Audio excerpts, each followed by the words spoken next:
नमस्कार, दृष्टि न्यूज में आपका स्वागत है। मैं हूं आपके साथ अंकिता। चलिए बढ़ते हैं मुख्य खबर की ओर। बजट को लेकर बोले मुख्यमंत्री डॉक्टर मोहन यादव, बजट बहुत अच्छा है। बजट में हर वर्ग का खास ख्याल रखा गया है। गरीब, महिला, युवा और किसान वर्गों के विकास के लिए खास योजना इस बजट में लागू की गई है। गोपालक किसानों के लिए खास योजना इस बजट में हम लेकर आए हैं। आधुनिक स्टेडियम हम जिला स्तर पर बनाएंगे। एमएसएमई उद्योगों के लिए प्रावधान किया जाए। स्टार्टअप के लिए नई नीति हम लेकर आए हैं। सियासत 2028 को लेकर बजट का प्रावधान किया गया है। साधु संतों, आम जनता और घाटों के लिए राशि दी जा रही है।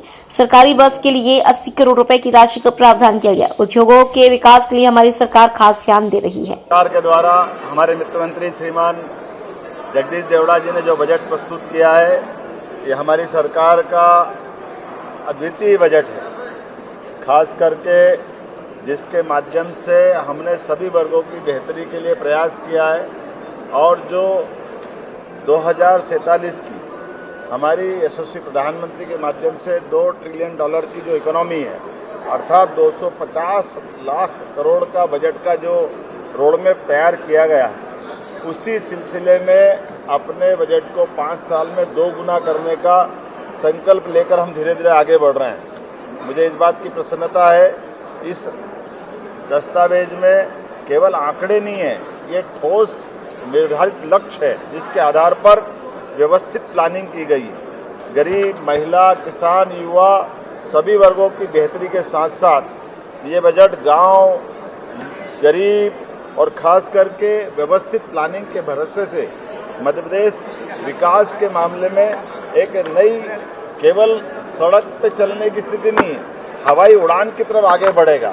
मुझे इस बात की प्रसन्नता है कि जहां इसमें सर्वहितैषी योजना के माध्यम से हमारा राजकोषी जो अंदाज है, जिसके आधार पर ये बजट को डबल करने का प्लान बनाया गया है, ये बजट पिछले बार से 15% ज़्यादा है।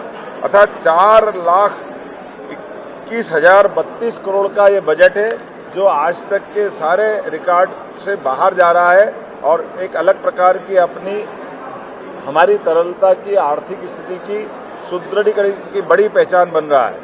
मैं मान के चलता हूँ इस बजट के माध्यम से जो हमारा 2025-26 का बजट है, 2025-26 के बजट में 24-25 के बजट की तुलना में जो राजस्व में जो वृद्धि हुई है वो 7% हुई है और 2025-26 की तुलना में 2024-25 की अनुमान से पूंजीगत व्यय में ये खास बात गौर करने लायक है। इसमें 31% वृद्धि का अनुमान रखा है। हमारी निवेश की 31% का जो कल्पना की है, वाकई ये अद्भुत है। ये मान के चलो कि ये राज्य के आर्थिक दृष्टि से रीढ़ की हड्डी के रूप में काम करेगा। मैं मान के चलता हूँ कि 2025-26 में जो विभिन्न प्रकार के व्यय के बारे में जो प्रावधान किया है, ये 17% अधोसंरचना के लिए, इंफ्रास्ट्रक्चर के लिए हमने 17% की जो इसमें प्रावधान किए हैं, ये पिछली बार के 2024-25 की तुलना में 31% ज़्यादा है। 31% ज़्यादा रखने का मतलब है कि हम सभी प्रकार की व्यवस्थाओं में मूलभूत इंफ्रास्ट्रक्चर पर विशेष ध्यान दे रहे हैं। महिला सशक्तिकरण के लिए भी ये बजट एक बहुत अलग प्रकार का है। ये हमारा खास करके 6 वर्षों में जेंडर बजट का आकार 2 गुना हुआ है, ये उल्लेखनीय है। कृषि और संबद्ध क्षेत्रों में भी हम अपने 2 गुनी छलांग 6 वर्षों में लगाने की तरफ आगे बढ़ रहे हैं। उज्जवल भविष्य के लिए बच्चों के शैक्षणिक, सामाजिक, भावनात्मक, शारीरिक विकास सभी प्रकार से, अर्थात बाल बजट को भी 6 वर्षों में 2 गुना करने का इसमें लक्ष्य दिखाया गया है। लाडली लक्ष्मी योजना के माध्यम से भी हमने एक बार फिर जो अपनी बात कही है कि किसी प्रकार की धनराशि की कमी नहीं आएगी। 18,669 रुपये की राशि का प्रावधान अपने इसमें किया है। लाडली लक्ष्मी योजना, मुख्यमंत्री प्रसूति सेवा योजना, जल जीवन मिशन, जिसमें ड्रिंकिंग वाटर के लिए सब मिलाकर के लगभग 18,500 करोड़ की धनराशि इन माध्यम से भी रखी है।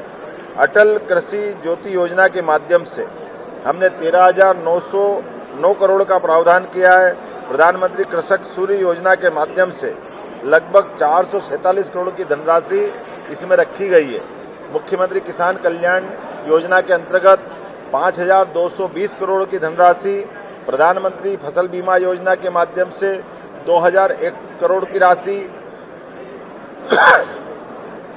ये खासकर मुख्यमंत्री फसल उपार्जन योजना के माध्यम से 1,000 करोड़ का प्रावधान हमने इसमें किया है और समर्थन मूल्य पर किसानों की फसल पर बोनस का भुगतान के लिए भी 1,000 करोड़ का प्रावधान हमने रखा है। मुझे इस बात की प्रसन्नता है, कृषक उन्नति योजना के माध्यम से 850 करोड़ का प्रावधान और पहली बार लगभग ये हमारा 200% से ज़्यादा प्रगति करते हुए गौ संवर्धन और पशुओं के संवर्धन के लिए 505 करोड़ का, अर्थात गौशालाओं में भी प्रति गौमाता की रोजाना की खर्च की राशि 20 रुपये को बढ़ा करके 40 रुपया रोज करना और साथ ही साथ 5 रुपया प्रति लीटर पे बोनस चालू करना। ये अद्वितीय योजना है जो किसान की समृद्धि में फसल के अलावा अलग से बड़ी भूमिका अदा करेगी। अटल गृह ज्योति योजना के माध्यम से गरीब कल्याण का हमने जो मिशन हाथ में लिया है, इसमें 7,132 करोड़ का प्रावधान हमने किया है और खास करके 5 हार्स पावर के कृषि पंपों, प्रेशर, एक बत्ती कनेक्शन, निःशुल्क बिजली प्रवाह इत्यादि योजनाओं के लिए 5,299 करोड़ की धनराशि का प्रावधान किया है। संबल योजना में 700 करोड़, जन आरोग्य योजना में आयुष्मान के माध्यम से उल्लेखनीय है कि आयुष्मान योजना के कार्ड धारक और उनसे लाभान्वित होने वाले प्रदेश के आंकड़ा अगर उनकी आबादी का लें तो पूरे देश के सभी राज्यों में मध्य प्रदेश इसमें सबसे फर्स्ट है और ऐसे में हमने फिर इसकी राशि बढ़ा करके 1,277 करोड़ रुपए करने का प्रयास किया है। हमारे आदिवासी अंचल के लिए मकान देने के लिए PM जनमन योजना के माध्यम से 1,100 करोड़ का प्रावधान भी इसमें किया है।